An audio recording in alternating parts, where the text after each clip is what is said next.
First warning impact day is beginning to wind down for a big part of Alabama. Look at the tornado watch. It's been trimmed back to Randolph, Chambers, Lee, and south of there through Bullock and down toward Russell County into the Eufaula area, Ozark, and down toward Brundage and Troy and Dothan. And even this will likely get trimmed away before 11 o'clock this evening. No severe weather threat whatsoever for the Birmingham metro area, but we do have some heavy rain getting ready to move in. It's already in Jefferson County coming from Tuscaloosa County. Tremendous downpours working up through Bessemer and Fairfield right now, and this is tracking toward the northeast at roughly about 25 miles per hour. So I'll put a storm track on here and show you the leading edge of the very heavy rain that will be sitting over I-65 for the better part of the evening rush. You can see Shannon about 4:54, Helena High School about 4:25, Fairfield about 4:30. So this is just over the next 10 to 20 minutes with the heavy rain coming in.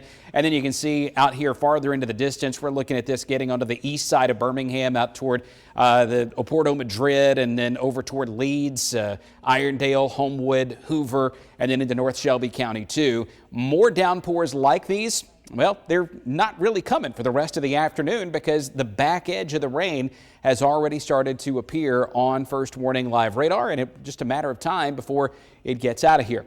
Tomorrow, another First Warning impact day because of heavy thunderstorms. The timing on these, very suspect because they're happening in different parts of the state at different times. It's not one big wave that will come through. Next 7 days are looking hotter and more humid. Today, it's only been in the 70s to low 80s.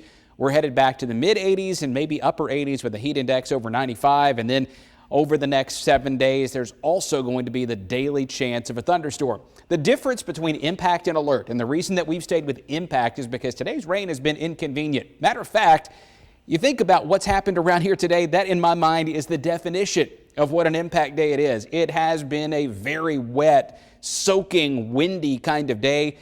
Tomorrow will not be quite as bad as that, but because of all the heavy rain that we've had and the fact that there's been so much rain across South Alabama streaming northward with that remnant tropical system, some localized flash flooding will be a possibility tomorrow. Even early in the morning, there may be a few downpours around the Clanton area, Prattville, down toward Elmore County and Montgomery County, and then we'll watch as a weak front moves in, and I've been calling this all week a cold front in name only.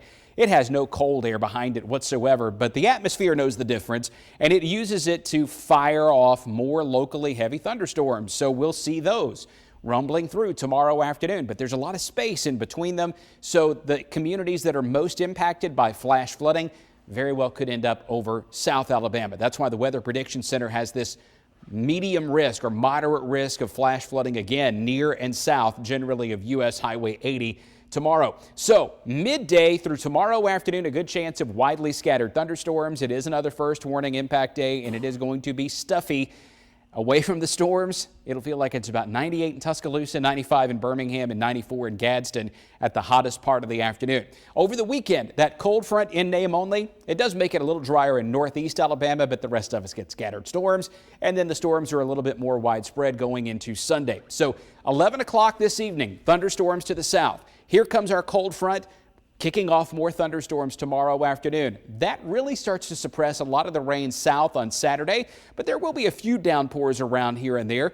Watch this, though. On Sunday, things start to change a bit. See how the storms are coming in from the west? Sometimes those can pack a punch. So we'll watch the storm track here from Missouri toward North Alabama on Sunday and Monday to see if there's any risk of some of those storms becoming more of a wind producer, like the storms we had about 2 weeks ago that come through and knock down all kinds of trees. Can't see it yet, but we're watching the pattern.